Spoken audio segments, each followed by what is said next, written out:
چنانچہ جہاں اللہ جل جلالہ نے روزوں کی فرضیت بیان فرمائی، یا ایھا الذین آمنوا کتب علیکم الصیام کما کتب علی الذین من قبلکم لعلکم تتقون، روزے ہم نے تم پر اس لیے فرض کیے ہیں تاکہ تمہارے اندر تقوی پیدا ہو، اس لیے فرض کیے ہیں۔ گویا سارے رمضان کا، سارے روزوں کا مقصود اصلی اور اصل منزل جس کو حاصل کرنا ہے اس زمانے کے اندر وہ ہے تقوی۔ تقوی کے کیا معنی ہے اور وہ کس طرح حاصل ہوتا ہے، یہی ساری طریقت ہے، یہی سارا سلوک ہے، یہی سارا دین ہے کہ تقوی بندے کو حاصل ہو جائے۔ قرآن کریم بھرا ہوا ہے تقوی کے حکم سے۔ قرآن کریم شروع ہو رہا ہے الف لام میم ذالک الکتاب لا ریب فیہ ھدی للمتقین، یہ ہدایت ہے متقیوں کے لیے۔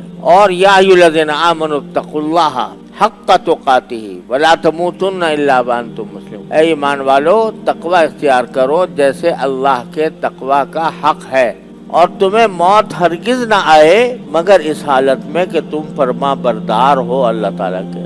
یا ایھا الذین آمنوا اتقوا اللہ وابتغوا الیہ الوسیلہ، ایمان والو تقوی اختیار کرو اور اللہ تعالیٰ تک پہنچنے کے لیے قریب راستہ اختیار کرو، قرب پیدا کرنے۔ وجاہدوا فی سبیلہ، اس کے لیے تھوڑی محنت کرنی پڑے گی، وہ محنت کرو لعلکم تفلحون۔ یا ایھا الذین آمنوا اتقوا اللہ وکونوا مع الصادقین، اے ایمان والو تقوی اختیار کرو اور سچے لوگوں کے ساتھی بن جاؤ، سچے لوگوں کی صحبت حاصل کرو۔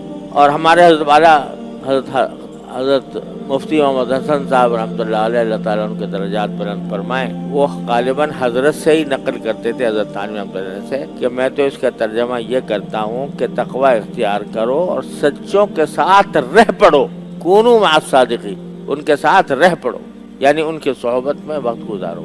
غرض قرآن کریم بھرا ہوا ہے تقوی کے حکم۔ اب تقوی کے درجات بھی مختلف ہیں جیسا کہ علماء کرام نے بیان فرمائے ہیں، لیکن ایک تقوی وہ ہے جو ہر مسلمان کے ذمے فرض ہے، ایسا ہی فرض ہے جیسے نماز فرض ہے، ایسا ہی فرض ہے جیسے روزہ فرض ہے رمضان، ایسا ہی فرض ہے جیسے زکوٰۃ دینا فرض ہے، ایسا ہی فرض ہے جیسے حج کرنا، سال دن عمر میں ایک مرتبہ حج کرنا فرض ہے۔ وہ کیا ہے؟ وہ ہے گناہ سے بچنا۔ اتقا، یتقی، اتقان عربی زبان میں اس کے لفظی معنی ہوتے ہیں بچنا، کسی خطرناک چیز سے بچنا، یہ معنی ہے تقوی کی۔ تو شریعت کی اصطلاح میں اور قرآن کی اصطلاح میں تقوی کے معنی ہے گناہ سے بچنا اور اپنے آپ کو گناہ سے بچانا۔ تقوی بہت زیادہ نفلی عبادتیں کرنے کا نام نہیں ہے۔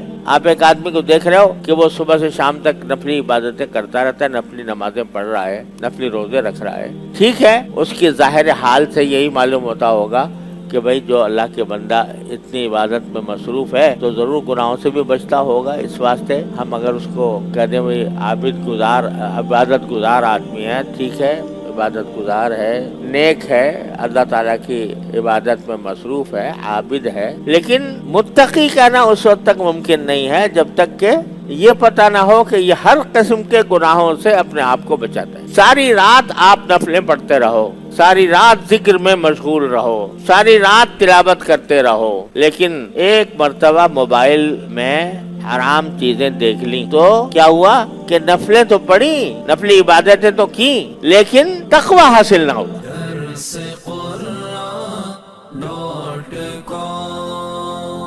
www.darsequran.com